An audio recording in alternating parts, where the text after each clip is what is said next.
Hola, una vez más, bienvenido a este canal y en esta semana no vas a defender una doctrina. Vienes a descubrir si realmente estás completo en Cristo o solo estás defendiendo doctrinas. Por tanto, nadie los juzgue en comida o bebida, o en días de fiesta, nuevas lunas o sábados. Todo esto era sombra de lo que iba a venir, pero la realidad es Cristo.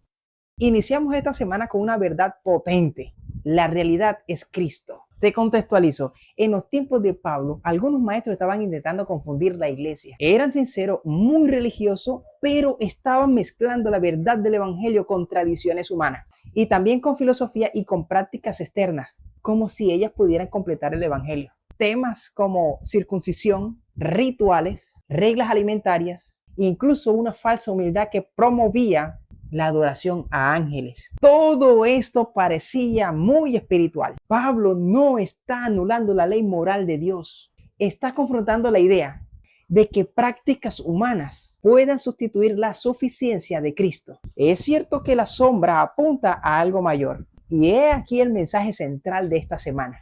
No estamos completos por lo que hacemos. Estamos completos por lo que Jesús hizo por nosotros allá en la cruz. Es cierto que no todos tenemos el mismo carácter.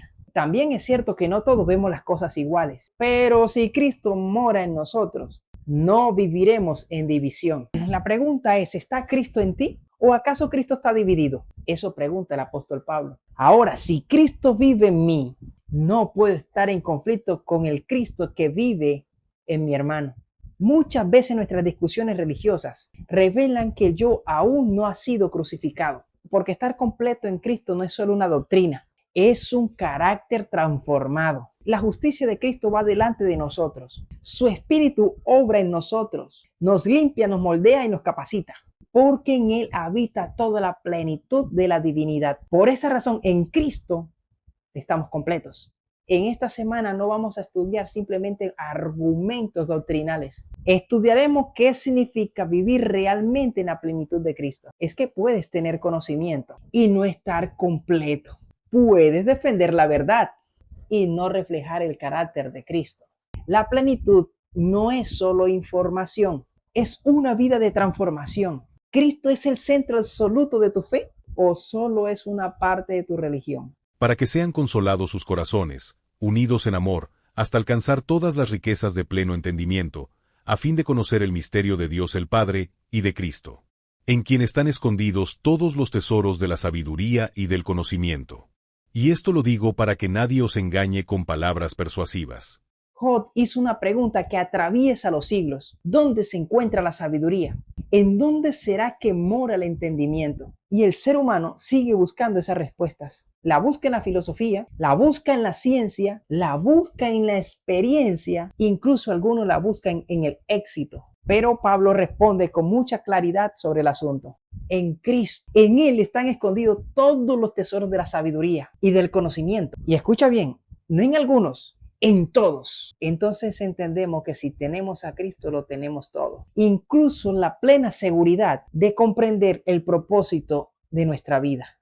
El misterio de Dios, el plan de salvación, ha sido revelado en la persona de Jesús. Y ese misterio tiene su centro en la cruz del Calvario. Ahora lo explicaremos de una forma profunda. La revelación del amor de Dios tiene su centro en la cruz. Es que no hay mente humana que pueda comprender eso. ¿Cómo entendemos que Cristo, siendo Dios, se despojó, se hizo siervo, se humilló, murió, resucitó, ascendió y hoy intercede por nosotros? Eso es sabiduría divina, infinito amor, infinita justicia, infinita misericordia. Y aquí viene algo muy importante. Pablo no solo quiere que la iglesia identifique el error, quiere que la iglesia permanezca unida en el amor. Porque el conocimiento sin amor divide, pero la sabiduría en Cristo une. Él elogia a los colosenses por su buen orden y la firmeza de su fe. Mira, el orden de la iglesia no es un detalle solo administrativo, es una protección espiritual. Cuando la enseñanza es correcta y bíblica, la fe se vuelve firme. Y una fe firme no se deja sacudir con palabras persuasivas. Vivimos en una época de discursos atractivos, argumentos convincentes,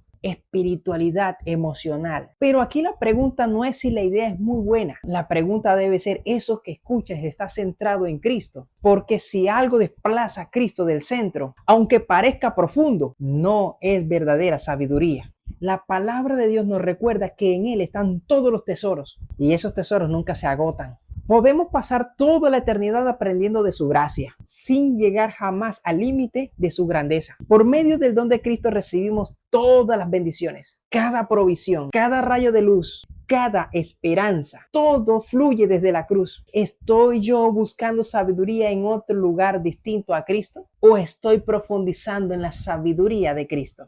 Por tanto, de la manera que habéis recibido al Señor Jesucristo, andad en Él, arraigados y sobreedificados en Él, y confirmados en la fe, así como habéis sido enseñado, abundando en acciones de gracias. Pablo aquí dice algo muy sencillo, pero radical. Así como lo recibiste, así debes andar. Ahora, ¿y cómo lo recibimos? No recibimos solo doctrinas. Recibimos a una persona, Cristo. Recibir a Cristo es aceptar su señorío, es morir al yo, es rendir el control. Pero aceptar a Cristo también significa aceptar su palabra. No podemos separar a Jesús de la palabra viva, de la Biblia, de la palabra escrita. Decir amo a Cristo mientras ignoro sus enseñanzas es una contradicción seria. Pablo usa una imagen poderosa, una planta. El cristiano no es una decoración en la iglesia, es un ser vivo y la vida verdadera siempre crece. Analicemos lo siguiente, la semilla tiene vida, pero no puede crecer por sí sola. Necesita lluvia, necesita sol, necesita un poder constante del Creador. Y asimismo en la vida espiritual, mi hermano. La germinación representa el nuevo nacimiento y el crecimiento representa el desarrollo del carácter. No puede haber vida sin crecimiento. O creces o mueres. Tal vez el crecimiento sea silencioso, casi imperceptible, pero debe ser constante. Isaías dice que nosotros somos llamados árboles de justicia, plantíos de Jehová. Un árbol plantado por Dios no vive de apariencia, tiene raíces profundas, así como el cedro del Líbano. Es un árbol que tiene raíces profundas porque siempre está buscando firmeza y cuando viene la tormenta permanece firme. ¿Tus raíces están profundas en Cristo o solo en emociones del momento? Pero hay otra alternativa, una planta artificial, bonita, decorativa, religiosa, pero sin vida. Cuando aceptamos filosofías humanas, tradiciones que no están apoyadas en las Escrituras, ideas que suavizan el evangelio, podemos parecer espirituales, muy espirituales, pero estar vacío por dentro. Pablo advierte que podemos volver a ser cautivos, pero Cristo nos hizo libres. Pero si dejamos de depender de la palabra y de su espíritu, podemos regresar a la esclavitud. Y aquí viene algo clave. Morir al yo no es un evento único, es un proceso continuo. Cada día el orgullo quiere resurgir, cada día el yo quiere dirigir, pero cada día debemos aferrarnos a Cristo. La planta crece porque recibe lo que viene de Dios. El cristiano crece porque recibe al Espíritu Santo. Si nuestros corazones se apoyan en Cristo, Él vendrá como una lluvia temprana y tardía. Entonces floreceremos. No por esfuerzos humanos, sino por dependencia constante en Cristo Jesús. ¿Estás creciendo espiritualmente o simplemente estás tratando de sobrevivir espiritualmente? Porque estar completos en Cristo no es estar estático, es estar vivo, arraigados, aferrados, firmes en crecimiento constante con Él. Y a vosotros, estando muertos en pecados y en la incircuncisión de vuestra carne, os dio vida juntamente con Él, perdonándoos todos los pecados, anulando el acta de los decretos que había contra nosotros, que nos era contraria, quitándola de en medio y clavándola en la cruz. Este es uno de los textos más citados y también mal interpretado. Muchos afirman que aquí Pablo enseña que la ley, incluyendo el sábado, fue clavado en la cruz. Pero el contexto dice otra cosa.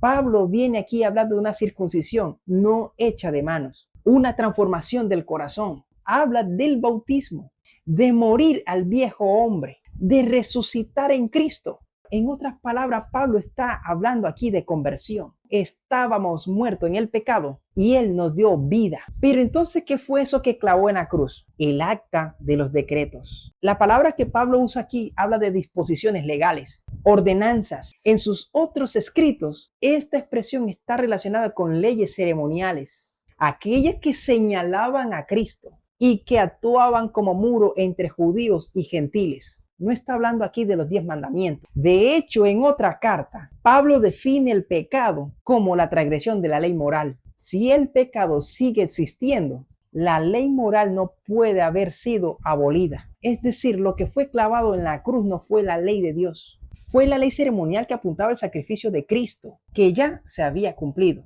La circuncisión física ya no era necesaria. Los ritos de pureza ya no estaban siendo requeridos. Las sombras encontraron su cumplimiento en la realidad de Cristo, pero la ley moral no fue anulada. Ahora bien, si el cuarto mandamiento fue clavado en la cruz, también fueron clavados los otros 9. Y entonces tendríamos la libertad de mentir, de robar o adulterar. Pero eso no tiene sentido bíblico. Cristo no vino a destruir la ley, vino a exaltarla. La cruz no abolió la obediencia.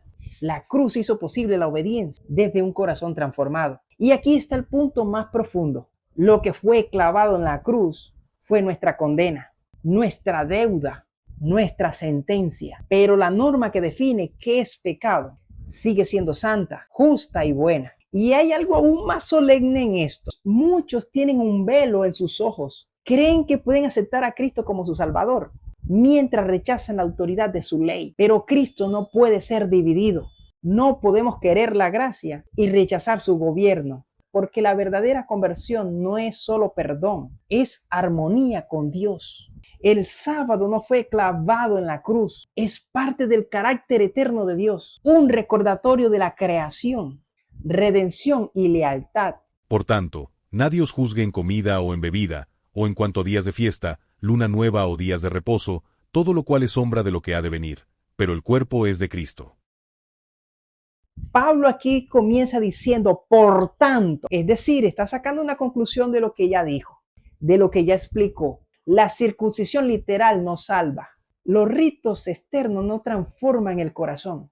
La verdadera obra es en el interior. En Colosa, algunos creyentes judíos insistían en prácticas ceremoniales que ya habían encontrado su cumplimiento en Cristo. Comidas rituales, bebidas de ofrenda, fiestas anuales, lunas nuevas y sábados ceremoniales del candelario litúrgico. Todas estas celebraciones estaban conectadas con el sistema del santuario. Eran sombras. ¿Qué es una sombra? Una señal que anuncia una realidad futura. Los sacrificios apuntaban a Cristo. Las fiestas señalaban su obra redentora. La Pascua anunciaba el Cordero que quita el pecado del mundo. Pero cuando la realidad llega, la sombra pierde su función. Sin embargo, y esto es clave, no todos los sábados eran ceremoniales. El sábado semanal fue instituido en el Edén, antes del pecado, antes del sistema ceremonial, antes del santuario. No apuntaba a la cruz como sombra, apuntaba al Creador. Por esto Pablo no está anulando el cuarto mandamiento, está corrigiendo la posición de prácticas ceremoniales como requisito espiritual. Y añade algo más, no permitáis que nadie os juzgue. Esto no significa relativismo espiritual, significa que no debemos permitir reglas humanas sustituyan la centralidad en Cristo. También menciona la falsa humildad. Podemos confundir la sombra con la realidad. Podemos aferrarnos a las formas externas mientras perdemos la esencia. Muchos no pueden distinguir entre lo eterno y lo pasajero, porque cuando lo temporal ocupa el centro, la gloria eterna se vuelve borrosa. ¿Cómo aplicamos el consejo de no juzgar, no imponiendo tradición humana como condición de salvación, no confundiendo las formas externas con verdadera espiritualidad, examinando si estamos verdaderamente aferrados a Cristo o solo a las estructuras religiosas? Pues si habéis muerto con Cristo en cuanto a los rudimentos del mundo, ¿por qué, como si vivieseis en el mundo, os sometéis a preceptos tales como no manejes, ni gustes, ni aun toques, en conformidad a mandamientos y doctrinas de hombres, cosas que todas se destruyen con el uso? Aquí el apóstol es directo. Hay prácticas que parecen espirituales, pero no nacen del cielo sino de los hombres. Son normas externas que dan apariencia de piedad, pero no transforman el corazón. Pablo llama a estas ceremonias y regulaciones rudimentos del mundo. Eran sombras que señalaban a Cristo, como el templo terrenal, como los sacrificios, como las ordenanzas ceremoniales. Todo esto apuntaban a una realidad mayor. Y cuando Cristo murió, el velo del templo se rasgó. Eso no fue un detalle simbólico menor. Fue el cielo declarando que la sombra ya había tenido su cumplimiento. El problema no era solo el judaísmo ceremonial.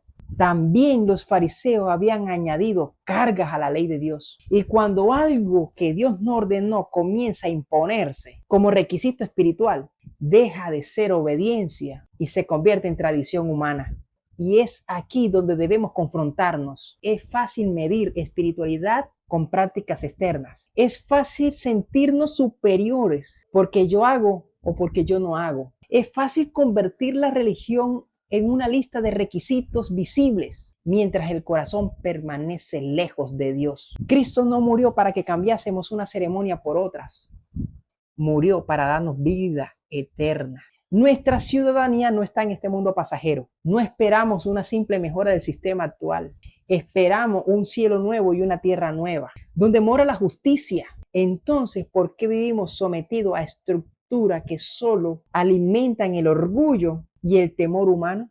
Elías, en el monte del Carmelo, hizo una pregunta que todavía la podemos escuchar. ¿Hasta cuándo claudicaremos en dos pensamientos?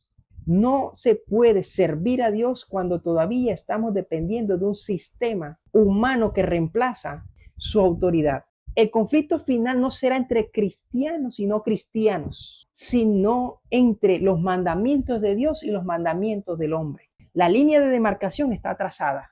Habrá presión, habrá exigencia, habrá intentos de imponer prácticas que no nacen en el corazón de Dios. Y aquellos que han ido cediendo paso a paso ante las exigencias del mundo terminarán cediendo en lo decisivo. Dios no está buscando expertos en normas, está buscando hombres y mujeres revestidos de la justicia de Cristo, personas que no dependan de la tradición humana para sentirse salvos, sino que vivan en obediencia sincera, nacidas del amor. En medio de la oscuridad final, habrá fieles que brillen como estrellas, no porque sigan reglas humanas con exactitud, sino porque han decidido que solo la voz de Dios gobierne en su vida, gobierne en su conciencia. ¿Estás obedeciendo por convicción o por presión cultural y religiosa? ¿Estoy aferrado a Cristo o a un sistema religioso que me dan seguridad? Morimos con Él, vivamos como ciudadanos del cielo. Durante toda esta semana hemos hablado de lealtad, de identidad, de autoridad y hoy cerramos con una advertencia clara. Como en los días de los apóstoles, hoy también se intenta destruir la fe en las escrituras, no siempre con persecución abierta, sino con ideas, conclusiones, con filosofía, con argumentos, con ciencia, con interpretaciones privadas y personales, que suenan muy profundas, pero van vacías de la verdad. La llamada alta crítica, la evolución sin Dios, el espiritismo, el panteísmo, sutilmente introduce la duda, se cuestiona la inspiración y se presenta la Biblia como un libro más. Y cuando esto ocurre, la lámpara queda sin aceite. Muchos terminan creyendo que el deseo es la ley suprema,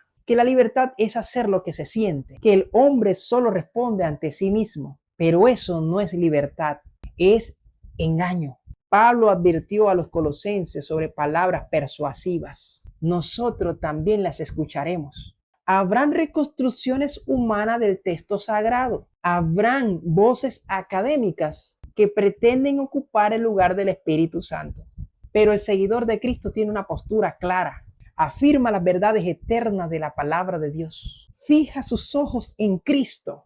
Descarta todas las ideas que no armonicen con la palabra de Dios. La verdad no se reconstruye, se recibe, se cree y se vive. En un mundo de confusión creciente, solo permanecerán firmes aquellos que hayan elegido, que hayan decidido que la palabra de Dios es la autoridad final. No negociamos la verdad. No permitas que la especulación apague tu fe. No cambie la palabra de Dios por teorías humanas. Mira a Cristo, aférrate a su palabra y camina hacia adelante. Allí es donde está la sabiduría divina. Que Dios te bendiga.